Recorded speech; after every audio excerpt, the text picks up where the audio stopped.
Hello viewers and welcome to Review Information. In this video I will show you how to turn off your activity status on TikTok. Subscribe to my channel and hit the bell icon to get notified any updates. To begin, open the TikTok app on your phone.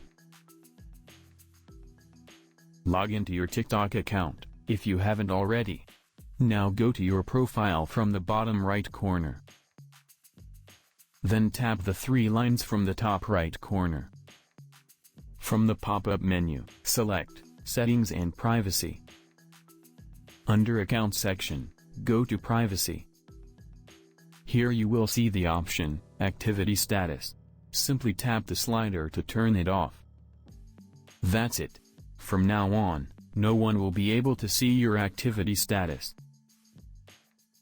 So in this way, you can turn off your activity status on TikTok. Thank you for watching. Hope you guys enjoyed my video. Please subscribe my channel for more videos. Goodbye.